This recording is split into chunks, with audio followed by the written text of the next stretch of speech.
Bienvenue dans le dressing de Shlomi. Aujourd'hui, je vous retrouve dans ma chambre. Comme vous pouvez le voir pour ma dernière vidéo, je sais pas si vous vous rappelez, c'est le tableau qui était en fond. Vous imaginez bien une chambre qui doit faire 9 mètres carrés. Donc clairement, je filmais avec le téléphone sur le lit. Le lit était tellement collé à la porte que je ne pouvais plus sortir, je ne pouvais pas non plus ouvrir la fenêtre. La dernière vidéo était une torture psychologique et physique énorme.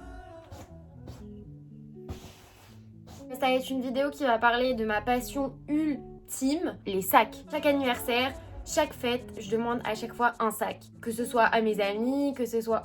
Qu'est-ce que j'ai? Du coup, on va commencer maintenant. Le premier sac que je vais vous présenter, c'est celui-ci. Qu'est-ce qui fait gling gling?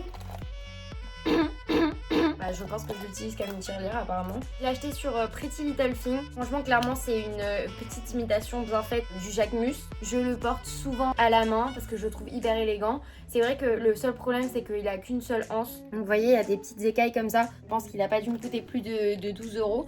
Mais franchement, il fait l'affaire. Je l'emmène tout le temps en vacances. Il est tout le temps dans ma valise. Je pense que ça doit faire quand même 3 ans que je l'ai. En deuxième sac, vous avez ce sac Kenzo. À la base, je le voulais avec le dessin en couleur. Alors, à l'intérieur, vous pouvez mettre toute votre vie. Il est hyper grand. Et en plus, il se ferme complètement. Tu te prends pour qui toi? Je te connais pas. Vous voyez, ici c'est tout brodé. Il est facile à porter aussi comme ça à la main. Bon, celui-là, je vous avoue que je le porte vraiment en bandoulière. Je trouve qu'il a la taille parfaite. Ça fait à peu près 3 ans, je pense, que je l'ai. Et franchement, il a pas bougé. Le cuir, alors que c'est un cuir lisse, il n'est pas drilleux. Le troisième sac, c'est un sac que j'ai eu cette année. Donc c'est un Zadig et Voltaire. Je vais vous montrer un petit peu plus amplement. Ce que j'adore, c'est que vous voyez, c'est une anse en tissu. Le style de anse qui marche super bien. Aujourd'hui, on voit plus que ça. Que ce soit chez Fendi, que ce soit chez Prada. J'adore. Ce qui est sympa, c'est que la anse, elle est pas grande. Elle peut se mettre très courte. Normalement, les anses, elles sont très longues. Et là, celle-là, elle se raccourcit super bien. Deuxième chose que j'adore sur ce sac, il a une forme qui est complètement différente des autres sacs. C'est une espèce de petite montagne comme ça. Ce que j'adore faire, c'est de le mettre en bandoulière. Je trouve ça plus joli, un sac en bandoulière qui tombe au niveau, vous voyez, de la hanche. Peut convenir à toutes les situations. Si vous avez une tenue un peu décontractée pour donner vraiment un côté un peu plus raffiné, chic à la tenue, franchement c'est mon fave, je l'adore. Ensuite, le quatrième sac, le voici, Yves Saint Laurent. Je l'ai pris en rouge, il est en cuir mais c'est imitation croco. Je trouve que le fait qu'il y ait un petit pompon comme ça habille le sac niveau taille.